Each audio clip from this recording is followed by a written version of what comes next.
premièrement, bravo pour tout le travail qui est fait, parce que c'est impressionnant.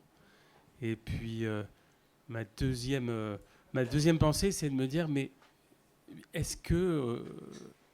comment vous faites au niveau international? Parce que les choses se font au niveau international maintenant. Et les stratégies industrielles se décident à l'international. Même pas au niveau de l'Europe, c'est au niveau mondial. Donc, comment on peut faire, même avec un collectif interassociatif, c'est déjà pas facile de faire un collectif interassociatif en France, on sait, comment on peut faire pour mener le combat au niveau international sur ces sujets-là, notamment avec les associations des pays où les décisions majeures des industriels sont prises.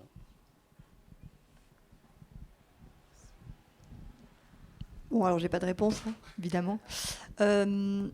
Non, je vais juste donner un exemple, en fait. C'est qu'effectivement, les décisions, elles se prennent, notamment en termes de...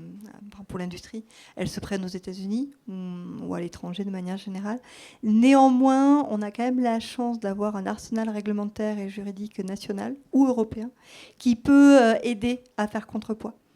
Typiquement, là, on a eu des échanges avec Roche cette année qui envisage l'arrêt de commercialisation du Fuséon. Alors, le Fuséon, on en a pas parlé tout à l'heure, c'est pas un truc c'est pas un médicament qui est récent, mais qui néanmoins sert à des personnes en fait. Et si aujourd'hui la commercialisation, elle est pas garantie, mais en tout cas elle est encore effective, c'est grâce à l'intervention de la NSM en fait et de l'arsenal juridique réglementaire qui est disponible pour imposer aux détenteurs d'AMM de continuer la combinaison de produits, etc. etc. Voilà.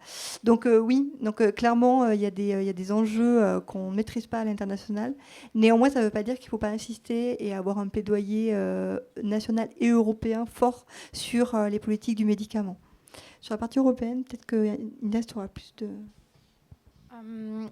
Bon, à l'échelon européen, c'est moins des problématiques de prix qui se jouent que des problématiques de transparence des essais cliniques, mais qui sont des questions de transparence qui restent importantes à la fois pour les questions d'accès et de prix. Il y a quand même un plaidoyer qui est mené avec les acteurs internationaux. Hein. Sur le plaidoyer sur la transparence des investissements publics, c'est quelque chose qui a été mené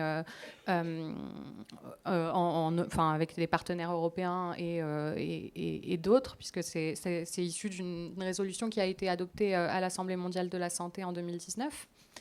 On a tendance à croire aussi... l'échelon régional reste plus simple que l'échelon international. Et il ne faut pas négliger non plus l'importance de ce qui peut se faire en termes de plaidoyer au niveau européen, parce que c'est regardé de très près. Et il y a un effet domino en général entre les différents pays sur ce qu'on peut mettre en œuvre.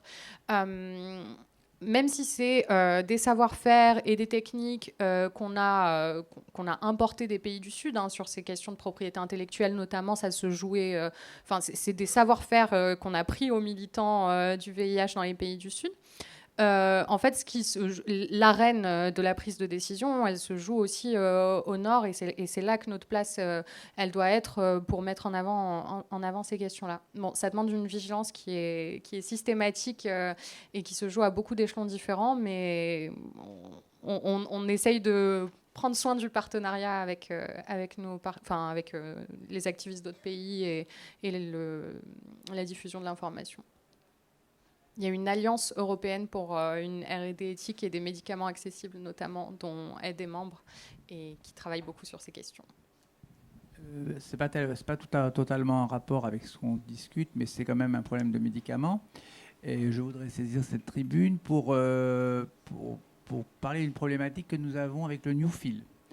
Action Traitement, on travaille depuis longtemps sur la liste des injecteurs de Newfield. Et on a de plus en plus de mal à avoir des contacts avec le labo. Enfin, on les a eus plusieurs fois, on leur a posé plusieurs fois des questions. Ils ne répondent jamais, jamais. Ça va monter à un autre échelon, ça va monter à un autre échelon. Et on n'arrive pas à avancer avec ce labo. Et on voudrait savoir si le TRT5 peut nous aider à améliorer ces relations et à faire un travail, surtout parce qu'on a un annuaire géolocalisé sur le site d'Action Traitement. Et on aimerait informer les gens sur les injecteurs de Newfield qui existent. Et on n'arrive pas à faire ce travail avec le labo et on n'arrive pas à avancer avec le labo. Donc vous qui êtes très fort, je pensais qu'on pouvait vous en parler. On avait déjà parlé, ouais. Y a un problème avec le Newfield, mais en fait, c'est qu'en fait, on n'est pas très très sûr non plus que le labo n'ait pas changé, si. Ouais, c'est ça. faut qu'on en parle. Moi, je veux pas te dire oui ni non. Il faut que je me renseigne. Je sais pas si quelqu'un du collectif connaît mieux la question sur le Newfield. Non. Bon, on en reparle après, mais.